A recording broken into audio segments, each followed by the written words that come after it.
We in the building. Wait for y'all to pile up in the room. We'll get started. Yeah, I'm tryna go down, down as a grave. Living at a gig, on my knees and pray that I will go down. Yeah, I will go down. Yeah. Legendary moves, leader of my crew.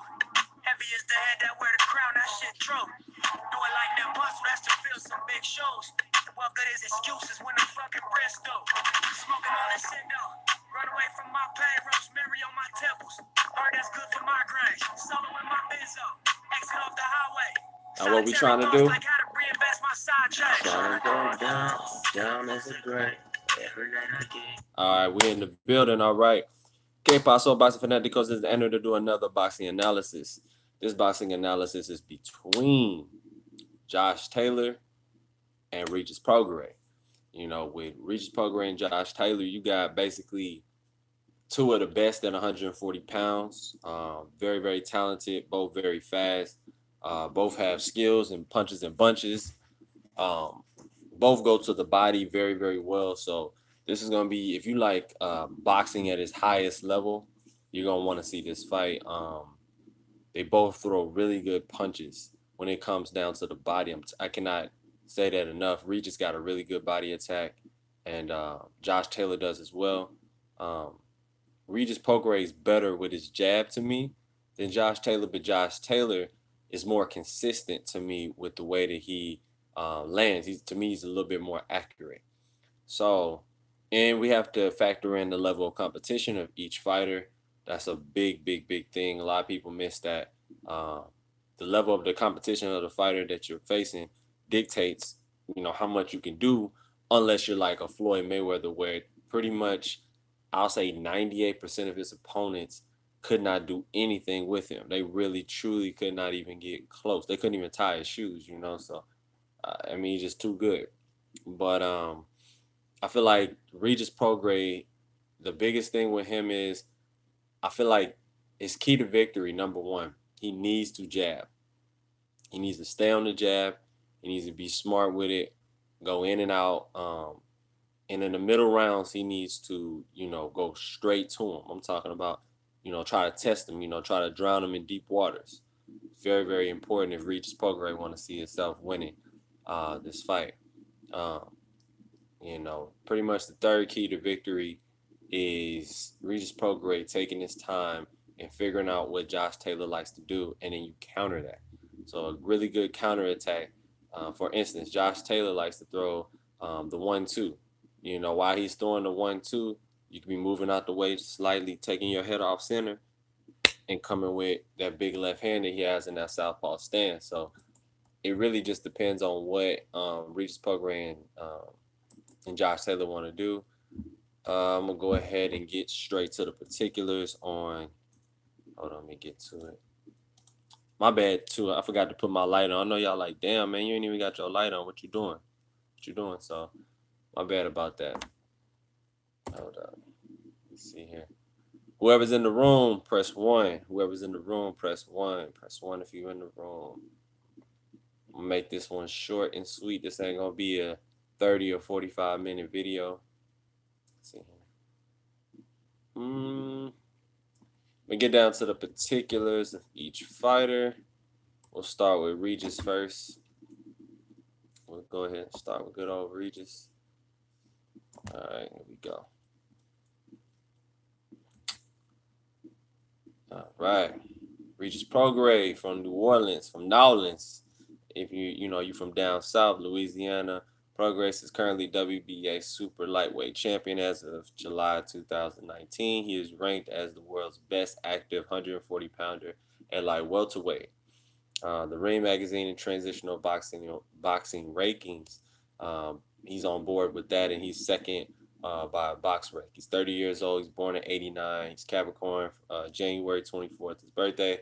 5'8", and yeah, man, it's do or die right here. If you want to unify and be at your healthiest, I think 30 is your healthiest because your mind's fresh. Uh, more of what to do with your body in between camps. Just little small little details like that. Small little details. The details matter. I'm telling you, especially as you get older. You want to really be smart. You don't want to fuck up and get hurt and take off months and months, maybe even years off your career.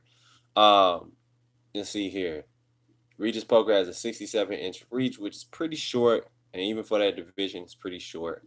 But he makes up with it with speed and confidence and agility and power, of course, too. He has great power. He's 24 wins up, 20 knockouts is to his credit, and he has zero losses. So, lets you know he can really really punch. He's a Creole descent. Uh, his last fight was about almost 6 months ago, 7 months ago, somewhere around there. He fought a guy I do not know. He got a TKO in the sixth round. Now with Josh Taylor at the O2 Arena in London, UK, and all these titles are on the line, by the way, the WBA, the IBF, and the light welterweight titles on the line. And the biggest title, what they're fighting for in this final, because people want to know what are they fighting for. This is the big final. This is a 140-pound tournament final. I wish they would do this for all the divisions. I feel like boxing will have a way better rep and record if boxing, you know what I'm saying, was on a tournament form. Not all the time, but at least twice a year. You should have at least two different divisions doing this tournament because you really get to see who gets to be the champion. You know what I'm saying, like the it man at whatever division it's at, instead of having all these alphabet titles everywhere, and then people get, if you're not a true and tried boxing fan, you're really not gonna understand. Like, why are you have 4 or 5 different titles in one division? What kind of sense does that make? But you gotta always remember, money, money, money, money makes the world go round, and the more sanctioning bodies that you have, the more money you can accumulate, and that's just how it works. Um, but yeah, this is gonna be at the O2 Arena in London. Let me think. Let me keep thinking. Oh yeah, this is what I wanted to talk about. Um, the pressure. I want to see if, because Regis said he's handling it good. He's saying that the press is not too much for him. I know the UK is giving him all type of press. So them saying that they don't have problems with the press, Regis Prograis, it's gonna show up on fight night. Talk is cheap. Anybody can talk, talk, talk, talk, talk, but can walk the walk? And walking the walk starts and ends with Regis Progress. So let's get down to Josh Taylor. Enough talking. He's born in '91, Scottish professional boxer. Um, he was great amateur 2014 Commonwealth Games. He has an 80% knockout to win ratio. Um, 69 and a half reach, which is really good. It's actually really good. He has 15 wins with 12 knockouts. Like I was telling you guys in the amateurs, the reason why he's so heavily, you know, uh, touted, heavily ranked is because even in the amateurs, he had, the gold medal in Glasgow Games 2014. Even in New Delhi, he had a silver medal there, and he had a silver medal in Pune. So I mean, the guy is really, really talented. You don't become 15-0 with 12 knockout by just by choice. It's about skills pay the bills.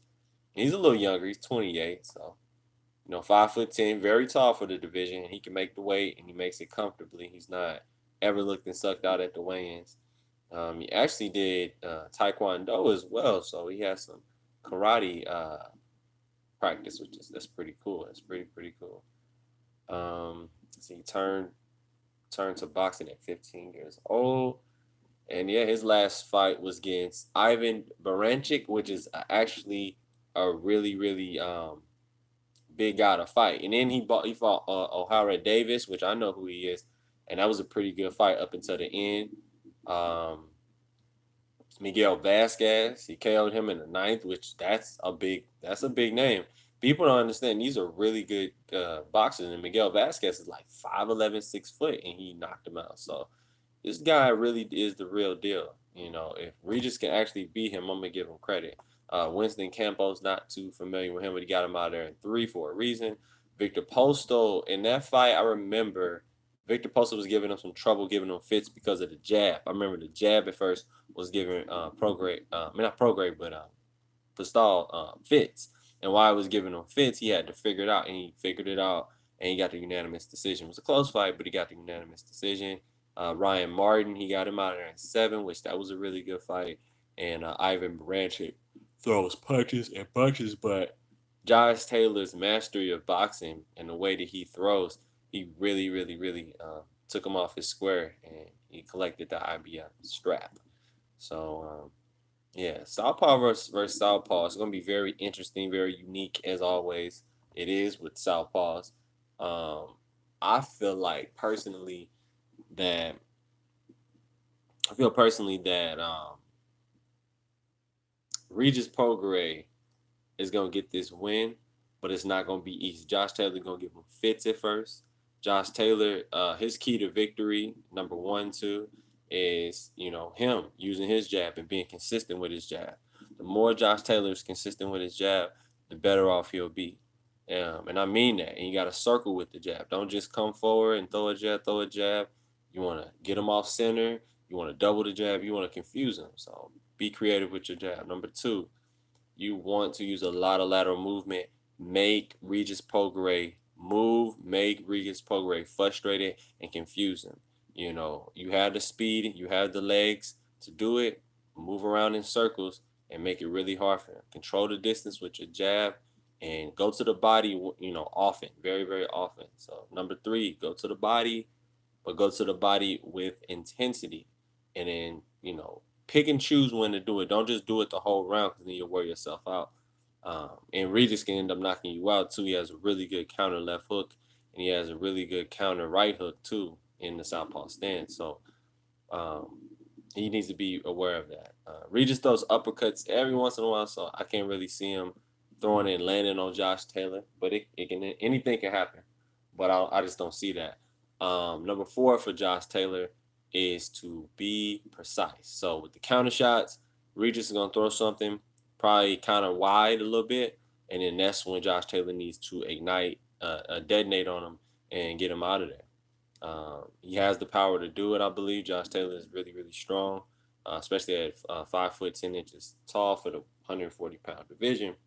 And I feel like if he catches him in exchange, because Regis will exchange, he will throw punches and bunches. He will throw more than just a four-punch combination. He likes to excite the fans. He likes to give people their money's worth. So I'm just really excited to see what's going to happen in this fight. And number five, last but not least, throw punches in succession. So once you throw your 1-2, throw another 1-2, and then hit him with the 1-2-3-4, and then move your head, 1-2-3-4-5-6, but mix it up. Hook, uppercut, straight, uppercut, hook. Just mix it up, mix it up. Never be predictable. He who is predictable will always get Aiden first, will always get found out about first. So you need to be really smart about how you're boxing and how you're moving. You want to be intelligent. Intelligence wins the day 9 times out of 10. You know, it's just what it is. Sometimes brute force just wins. But 9 times out of 10, if you're intelligent, you got the speed, you got the power, you got the reflexes, you got the ability. It's hard for somebody to beat you. Very hard. Excuse the yawn. I've been up all day since like 6 o'clock this morning. But yeah, man, that's pretty much the end. I got Regis Prograis catching him in exchange, hurting him early to the body, and then hurting him. I say middle to late round, so about round 9, round 10. Regis is gonna get him out of there. If it goes the distance, I'm letting you guys know right now. I'm giving it to Josh Taylor.